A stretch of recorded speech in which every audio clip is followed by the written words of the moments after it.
BJP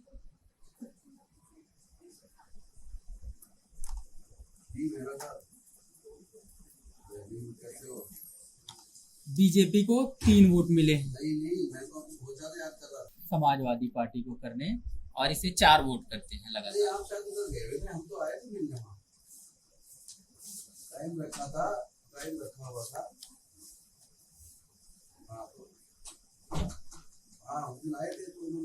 Samajwadi party को 4 vote मिले।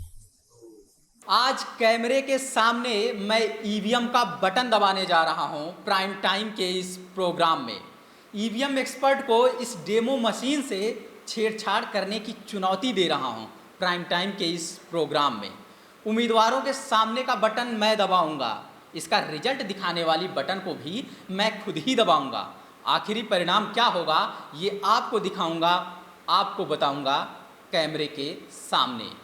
क्या बिना हाथ लगाए ही ईवीएम से बदले जा सकते हैं रिजल्ट? इसकी पूरी सच्चाई लेकर आऊँगा कैमरे के सामने।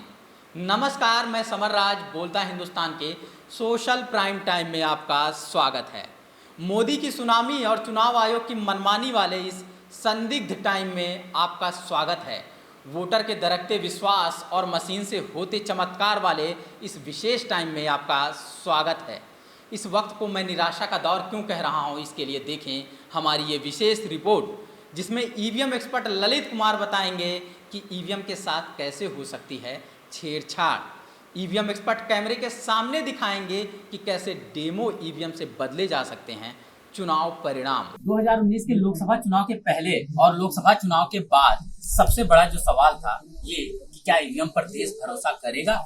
हालांकि चुनाव आयोग ने कोई बड़ा परिवर्तन नहीं किया, ईवीएम से ही देश में चुनाव कराना पड़ा और कई लोग बिना मन से वोट किए और कई लोग बड़े उत्साहित होते हुए। जब चुनाव परिणाम आया तब भी घोर निराशा का दौर था उनमें, कम से कम वो लोग जो ईवीएम पर भरोसा नहीं करते। हम जानना चाहते हैं कि क्या ईवीएम पर भरोसा किया जा सकता है, क्या ईवीएम से किसी तरह की छेड़छाड़ की जा सकती है। इसी को देखने के लिए, समझने के लिए हम बात करते हैं कि ईवीएम एक्सपर्ट से। इन्होंने डेमो के लिए ये ईवीएम बनाई है और ये दिखाते हैं कि कैसे आप किसी और को वोट देंगे तो किसी और को जा सकता है। पूरी तकनीकी को हम समझते हैं। हमारे साथ हैं ललित। तो आप बताएं कि इसमें क्या किया जा सकता है। जो आप ये टर्म जो बार बार बोल रहे हैं कि इसमें छेड़छाड़ की जा सकती है कि नहीं की जा सकती, ये टर्म में मैं थोड़ा सा मॉडिफिकेशन करना चाहूँगा कि एक मशीन रखी हुई है और वो ऑपरेट हो रही है, उस टाइम पे उसमें छेड़छाड़ नहीं कर सकते क्योंकि वो ऑपरेटिंग मोड में होती है। उसमें जो छेड़छाड़ की जा सकती है वो तभी की जा सकती है जब वो अपने जहाँ से वो बनकर आती है, क्योंकि जो छेड़छाड़ होती है ये सॉफ्टवेयर में ही हो सकती है और हार्डवेयर तो एक बार बनने के बाद उसमें हम जो भी सॉफ्टवेयर डाल देंगे ये मशीन वैसे ही काम करती है। तो अभी आप ये एक डेमो के लिए एक बनाया है आपने कि बीजेपी, कांग्रेस, बसपा, आम आदमी पार्टी और सपा के तमाम रिजल्ट से दिखा रहे हैं। इसमें क्या चीज स्टेब्लिश कैसे कैसे होता होगा? अगर कोई फेल करते हैं उसे क्या एग्जैक्ट टर्म कहा जाएगा? क्योंकि हैक करना आप कह रहे हैं कि सही शब्द नहीं है इसके लिए, ईवीएम के लिए, लेकिन क्या किया जा सकता है, कैसे गड़बड़ी की जा सकती है? इसके अंदर जो सॉफ्टवेयर होता है, सॉफ्टवेयर की हैकिंग हो सकती है। हार्डवेयर की हैकिंग करना मुश्किल होगा क्योंकि एक आम आदमी या फिर जब मशीन हमारे ऑपरेशन मोड में होती है तो उसको हार्डवेयर की जो हैकिंग होती है उसको करना बहुत मुश्किल हो सकता है, लेकिन सॉफ्टवेयर की जो हैकिंग होती है उसको आम आदमी अपने आंखों से नहीं देख पाएगा क्योंकि जो सॉफ्टवेयर होता है वो उसकी मशीन के चिप के अंदर होता है और आम आदमी क्या है उसको कोई इंजीनियर भी नहीं देख पाएगा क्योंकि जो कोड होता है वो बाइनरी फॉर्म में होता है और बाइनरी फॉर्म को देखना एक आदमी के लिए या एक मनुष्य के लिए पॉसिबल नहीं हो पाता। मतलब कि जो खेल करना होता है सॉफ्टवेयर के जरिए किया जाता है। अच्छा, तो अभी हम इसमें कैसे समझ सकते हैं कि कैसे किसी और का दिया वोट कैसे किसी और को जा सकता है या क्या खेल हो सकता है? तो ठीक है, आप एक काम कीजिए, आप इसमें किसी भी पार्टी का बटन दबाइए, बटन दबाइए। चलिए उदाहरण के लिए एक आम आदमी पार्टी का सिंबल बना हुआ है, यहाँ पर झाड़ू बनी हुई आम आदमी पार्टी लिखा हुआ है। हम इसे दबाकर देखते हैं वोट किसे जाता है।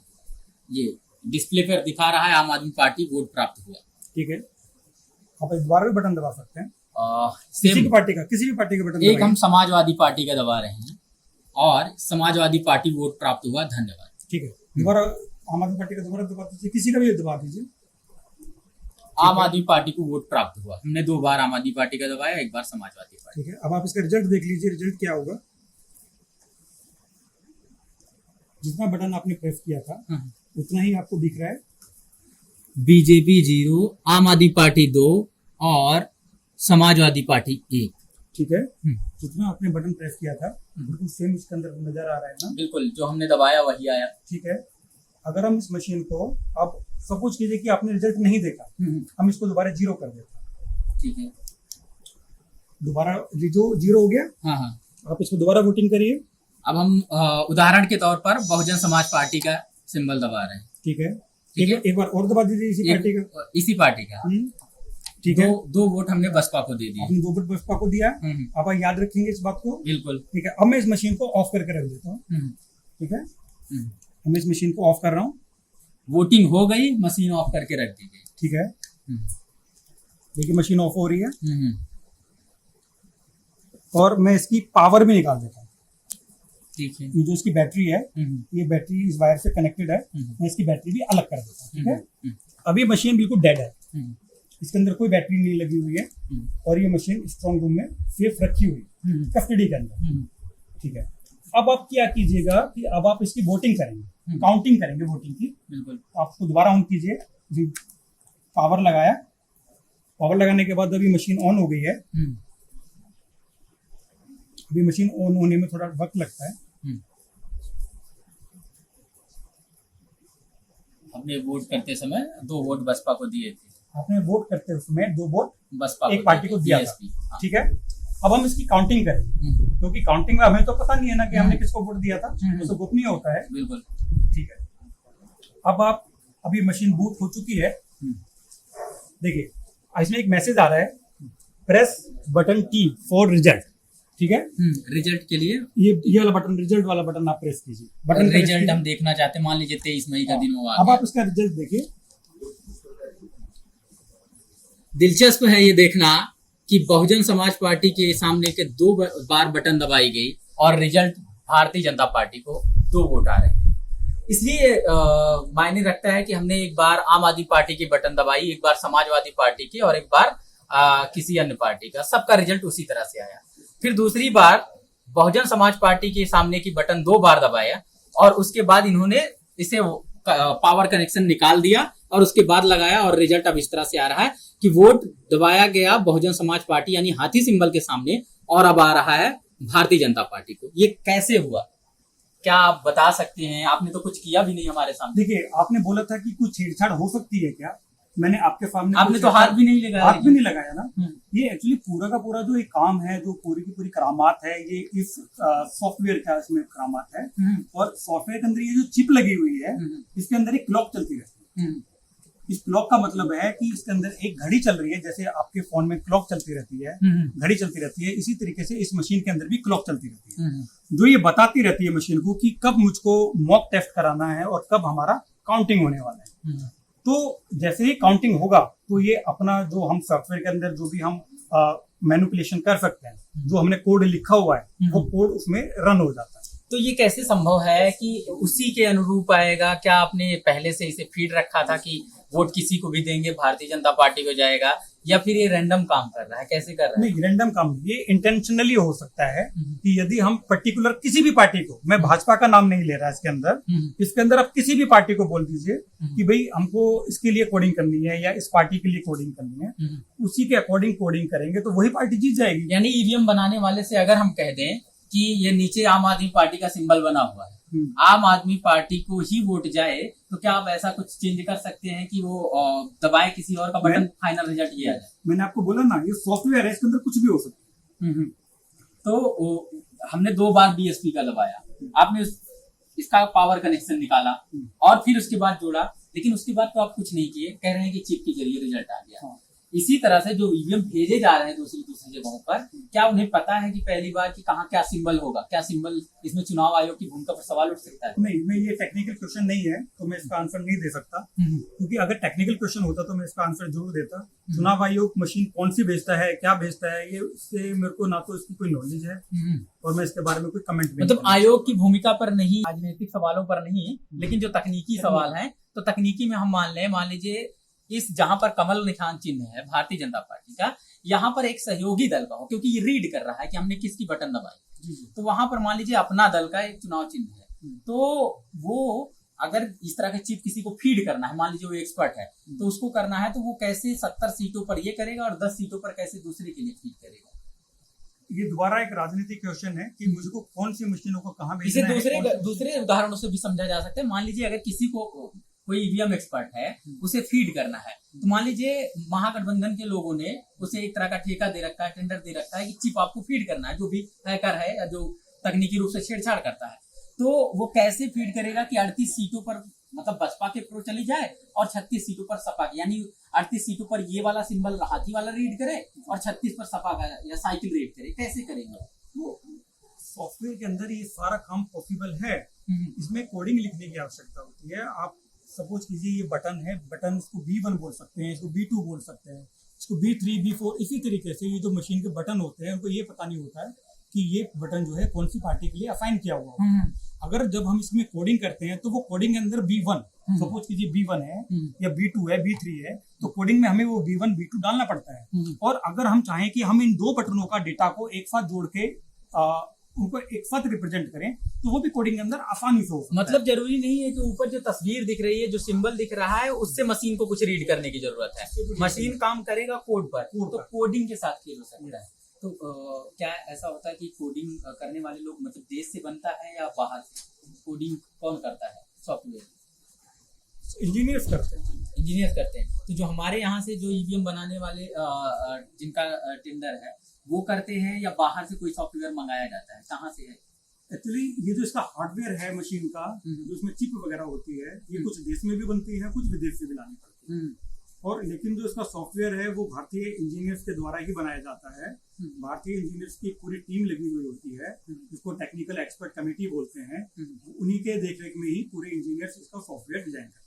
जो वीवीपीएटी का सवाल उठाया जाता है कि उन पर्चियों से मिलान पर बात पकड़ी जा सकती है, इसमें आपके पास तो वो नहीं है, लेकिन इसमें किस चीज से तुलनात्मक किया जा सकता है कि वो उससे क्या चीज पकड़ी जा सकती है? पर्ची अगर मान लीजिए वीवीपीएटी का मिलान भी हुआ, वो कोई समाधान है या उसे भी सेट किया जा सकता है? नहीं, देखो वीवीपैट का काम खाली ये होता है कि आपने जो भी बटन दबाया वो खाली ये प्रिंट करके आपको दिखा देता है कि आपने ये बटन, इस पार्टी का बटन आपने दबाया। यानी पर्चियों का मिलान भी कोई समाधान नहीं है? देखिए, पर्चियों का अगर मिलान हो जाएगा, अगर हमें पर्चियों को गिन के ही रिजल्ट बनाना है, तो ईवीएम की आवश्यकता क्या है?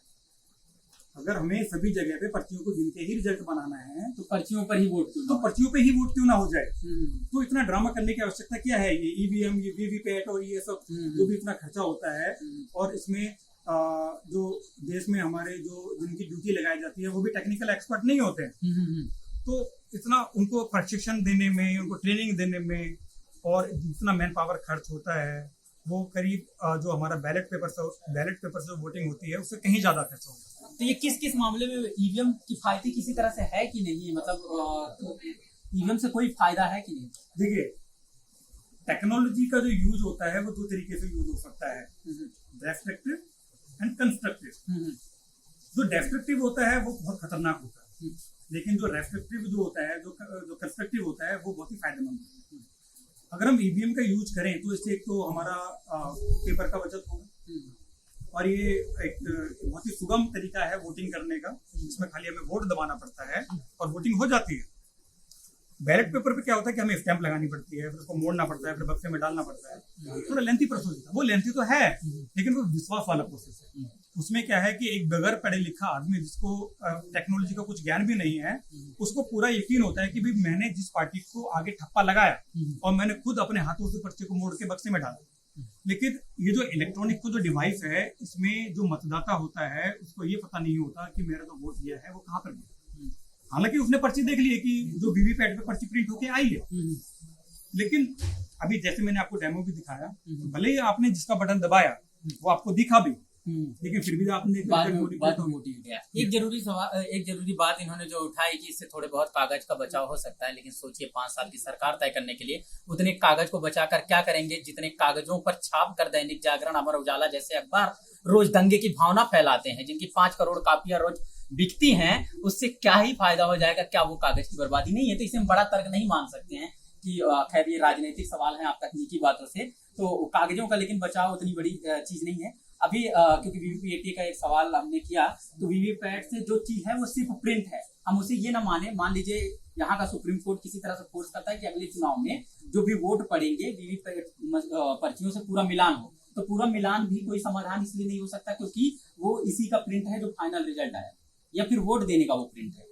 एक्चुअली क्या है कि आपने जो बटन दबाया वही पर्ची प्रिंट होके आती है, ठीक है, और आपने वो प्रिंट होने के बाद वो जो पर्ची होती है वो बैलेट पेपर उसके अंदर ही, बॉक्स के अंदर ही गिर जाती है, ठीक है। तो तब तो हो सकता है कि अगर आप 100% पेपर इनका वोटिंग करा जाए, मतलब 100% अगर आप पर्चियों को गिने तब तो देख सकते हैं कि हाँ भाई ये कुछ है, मतलब पकड़ा जा सकता है, बशर्ते कि पर्ची ना बदली गई, बशर्ते पर्ची ना बदली गई हो, मतलब कुछ भी हो सकता है अगर वो फेयर है तो।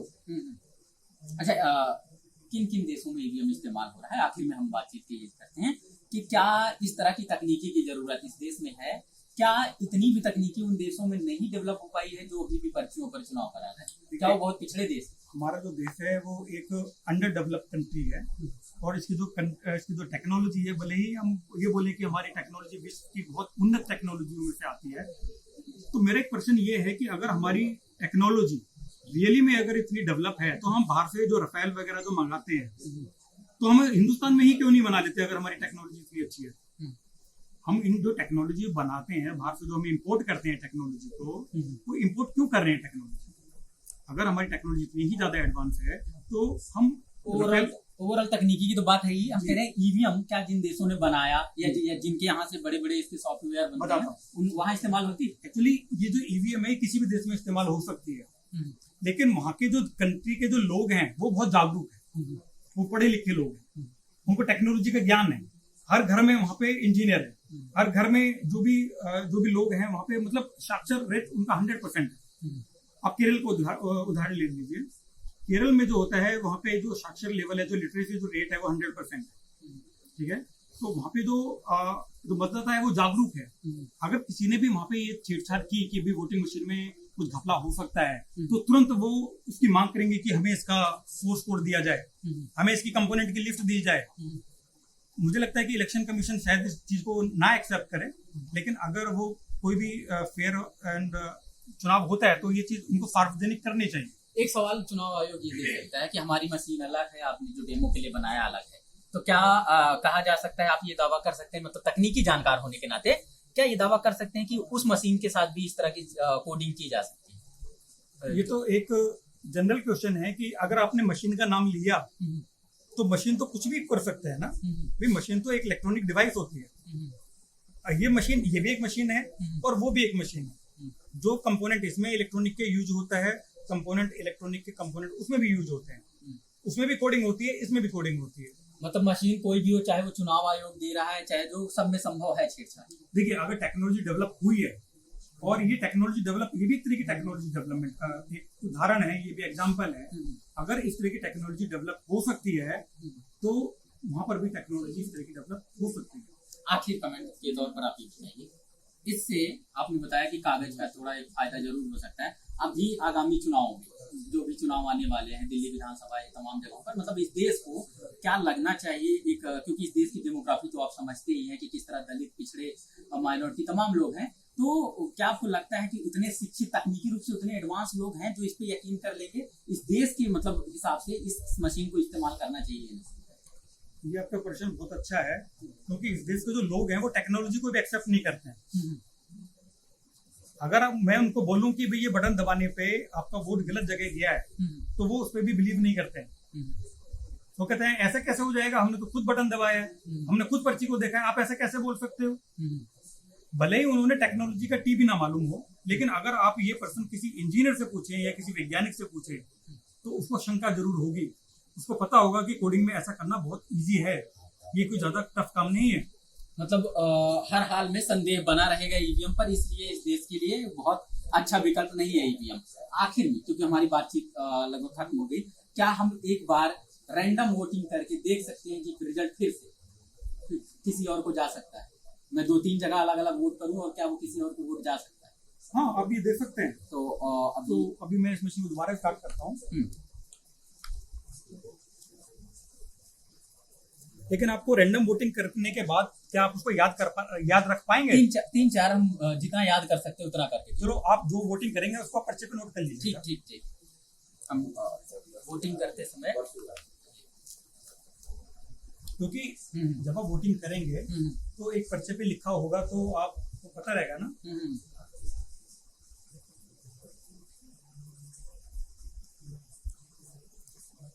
वोटिंग ऐसे कीजिएगा कि सभी में अलग अलग नंबर हो जिससे आपको वेरीफाई करने में बिल्कुल आसानी बिल्कुल हो। और जब ये रिजल्ट आपको दिखेगा और ये जब आप बटन दबाएंगे और एक जिस पार्टी को आपने बटन दबाया है जब वो इमेज डिसअपियर हो जाए जब आप दूसरा बटन दबाएंगे। ठीक ठीक। तो हम मान लीजिए पहला आम आदमी पार्टी। एक मिनट, अभी अच्छा, नहीं, अभी नहीं। अभी मैं एक काम करते हैं, अभी पहले इस मशीन को पहले रीसेट कर लेते हैं क्योंकि पहले जो इसमें आपने वोटिंग की थी उसमें अभी इसकी एंट्री शो हो रही है। अच्छा, पुराना भी। हाँ, अभी मैं इसको अभी देखिए 0 पे सेट हो गया। 0 हाँ, अब आप इसमें वोटिंग कराएंगे। ठीक है, चलिए पहला वोट हमने मान लीजिए दावा आम आदमी पार्टी को वोट प्राप्त हुआ, धन्यवाद। अब पेपर पे लिख लीजिए, एक एक डॉट बनाते रहिए। एक वोट आम आदमी पार्टी को हो गया। अब ये मान लीजिए बीएसपी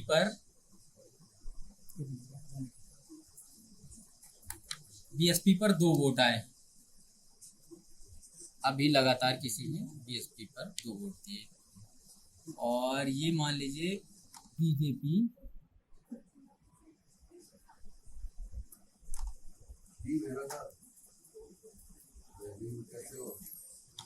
बीजेपी को 3 वोट मिले।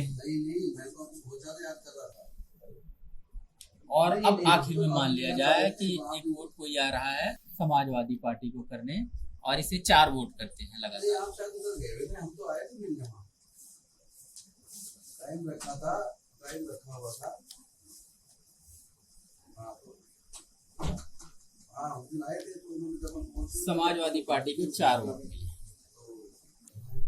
अभी हमने वोटिंग की है तो इसके हिसाब से बीएसपी को 2 वोट, आम आदमी पार्टी को 1 कांग्रेस का आगे आपने कोई बटन दबाया, यहाँ पे जीरो अभी 0 लिख देते हैं क्योंकि यहाँ पे हमने अभी बटन नहीं दबाया है। अब हम इस मशीन को ऑफ करके बंद करके रख देते हैं। ठीक है, ठीक है, बंद कर दूं मैं इस मशीन को? बिल्कुल बंद कर दीजिए। देखिए ये यहाँ पे एक पावर ऑफ करने वाला बटन नीचे लगा हुआ है। मैं इसको 3 सेकंड के लिए दबा के रखूंगा। हुआ तो चाहे बड़ा। अभी मशीन ऑफ हो जाएगी थोड़ी देर में और मैं इसकी बैटरी भी निकालूंगा। ठीक है। हाँ, अच्छा, जो स्ट्रांग रूम में रखी जाती मशीनें बैटरी निकाल कर रखी। नहीं, बैटरी निकाल के नहीं रखी जाती उसमें, लेकिन हम आपको दिखाने के लिए कि हम इसमें बिल्कुल उसको डैडी कर देते हैं जिससे कोई शंका ही ना है। ठीक है, ठीक है। अब हम इसकी काउंटिंग करेंगे एक बार। मैं इस मशीन को दोबारा स्टार्ट कर रहा हूँ। बड़े अच्छे में ठीक है।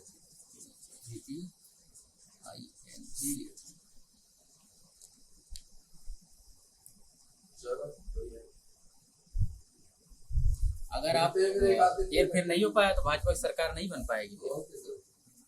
3 ही वोट पड़े हैं।